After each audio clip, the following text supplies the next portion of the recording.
नमस्ते दोस्तों, कैसे हैं आप सब। आशा करता हूँ मौज बहार में होंगे और आपको ये किस्से कहानियों और किताबों का सफ़र बहुत अच्छा लग रहा होगा, जो कि आपके प्यार के द्वारा हमें पता चलता ही रहता है।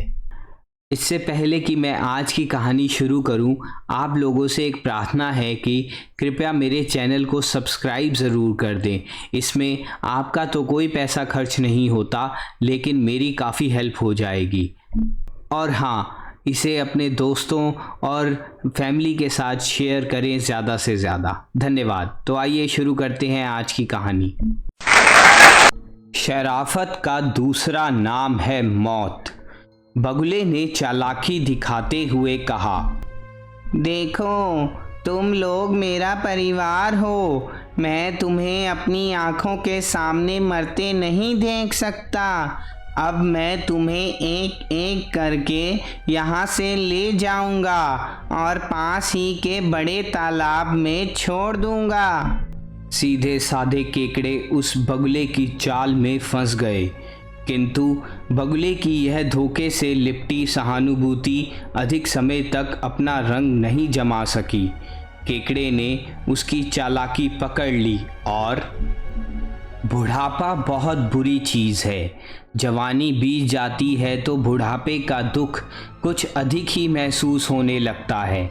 जवानी में तो लोग आपके आगे पीछे फिरते हैं, हाथ जोड़ते हैं। बुढ़ापे में वही दूर भागते नजर आते हैं। यही हाल था उस बगुले का, जो सारा जीवन तालाबों में से कीड़े मकोड़े निकाल कर खाता रहा, मगर जब बूढ़ा हो गया और शिकार करने योग्य ना रहा तो तालाब के एक कोने में पड़ा अपने भाग्य पर रोता रहता।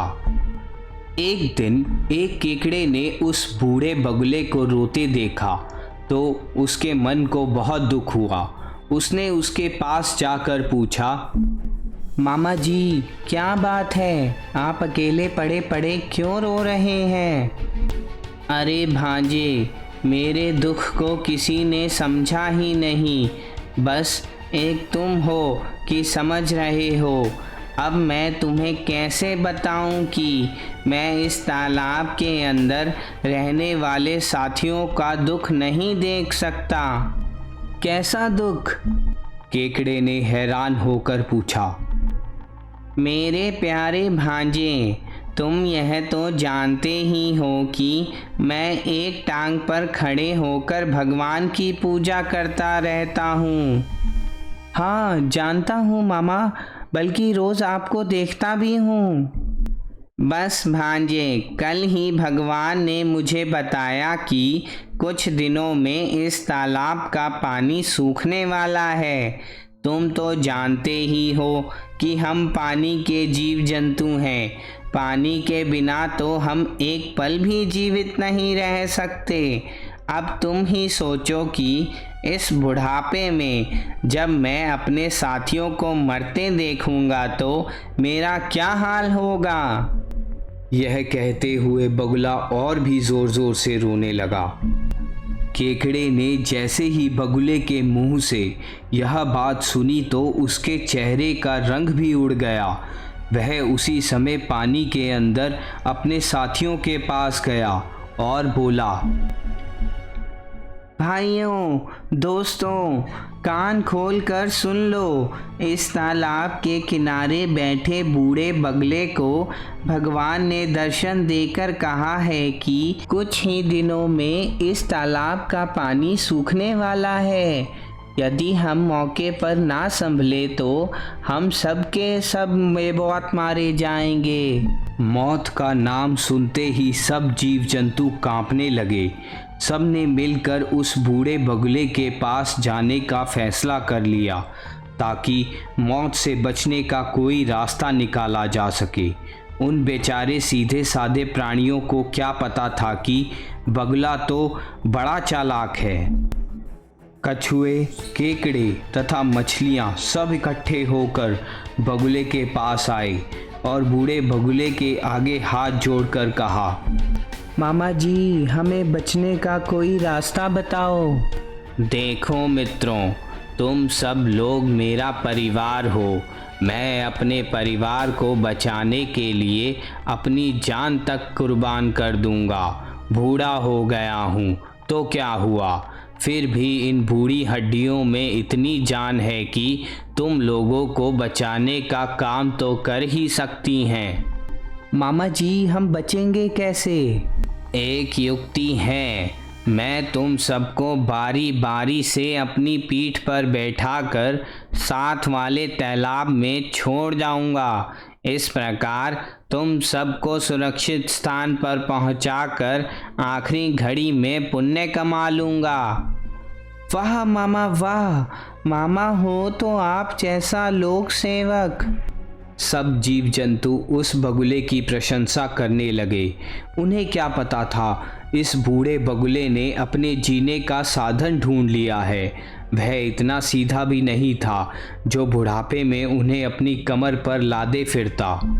दूसरे दिन से बगुले ने अपना काम शुरू कर दिया। सबसे पहले उसने मछलियों को अपनी पीठ पर लादा और उन्हें वहां से पास के जंगल में एक पहाड़ी पर ले जाकर खा लिया। 3-4 दिन तक वह मछलियां खाकर आनंद से अपना पेट भरता रहा। मछलियां खा खाकर जब बगुले का मन भर गया तो उसने केकड़ों का नंबर लगाया और सबसे पहले एक मोटे से केकड़े को लेकर चल पड़ा। उड़ता हुआ वह उस पहाड़ी पर जा पहुंचा। यहाँ पहले से मछलियों की हड्डियों का ढेर लगा पड़ा था। केकड़े ने जैसे ही मछलियों की हड्डियों के ढेर को देखा तो उसने बगुले से पूछा, मामा जी, अभी वह तालाब कितनी दूर है? बगुले ने सोचा, अब यह मंद बुद्धि सीधा साधा केकड़ा मेरा क्या बिगाड़ लेगा। अब तो मैं इसे तालाब से बाहर निकाल ही लाया हूँ। अब इसमें वह शक्ति कहाँ। अतः वह अकड़ कर बोला, अरे ओ केकड़े, तू क्या समझता है कि मैं तेरे बाप का नौकर हूँ जो तुम सबको अपनी पीठ पर लाद कर एक से दूसरे तालाब तक पहुँचा रहा हूँ। मैंने तो यह सब नाटक पेट भरने के लिए किया था, क्योंकि इस उम्र में मैं किसी जीव का शिकार तो नहीं कर सकता। इसलिए मैंने तुम सब लोगों को पागल बनाकर अपना उल्लू सीधा किया है और करता रहूँगा। आजकल चालाकी और हेरा फेरी से ही काम चलता है भाई। केकड़ा समझ गया कि बगुला हत्यारा है, इससे जान बचाना सरल नहीं है, परंतु फिर भी उसने साहस से काम लेते हुए अपनी जान की बाजी लगाने का फैसला कर लिया। उसने सोचा कि यदि मैं मरूंगा तो इस बगुले को भी साथ लेकर मरूंगा। इससे मेरे बाकी के भाई बांधव तो बच जाएंगे। यह सोचकर उसने बगुले की गर्दन पर जोर से काट लिया और साथ ही उसकी सांस की नली को भी पंजों से लहूलुहान कर दिया। दर्द के मारे बगुले ने गले से एक चीख निकली और चीखता हुआ वह बोला, अरे अरे, ये क्या कर रहे हो? छोड़ो। वही कर रहा हूँ जो तेरे जैसे धोखेबाज और पाखंडी के साथ करना चाहिए। यदि अपनी जान बचाना चाहते हो तो मुझे इसी समय मेरे तालाब पर वापस ले चलो, नहीं तो जान से मार कर ही दम लूँगा। अब बगुले के सामने और कोई चारा भी नहीं रहा। वह केकड़े को वापस उसी तालाब पर ले आया। वहाँ पर उसने अपने साथियों को इस बगुले की काली करतूत के बारे में बताया तो सारे के सारे जीव जंतु मिलकर उस बगुले पर टूट पड़े। उस धोखेबाज और पापी की हत्या करके सबने शांति की सांस ली। इस कहानी से हमें यह प्रेरणा मिलती है कि किसी भी बात पर बिना सोचे समझे विश्वास ना करके अकारण के भय को हृदय से निकालकर सोच समझकर काम लेना चाहिए। जो प्राणी विपत्तियों से घबराकर जिस किसी पर अंधा विश्वास कर लेते हैं वह अपने जीवन को उससे भी किसी बड़ी विपत्ति में फंसा देते हैं। जिस प्रकार धूर्त बगुले की बातों में आकर तालाब के जीव एक विपत्ति से बचने के लिए दूसरी विपत्ति में फंस गए।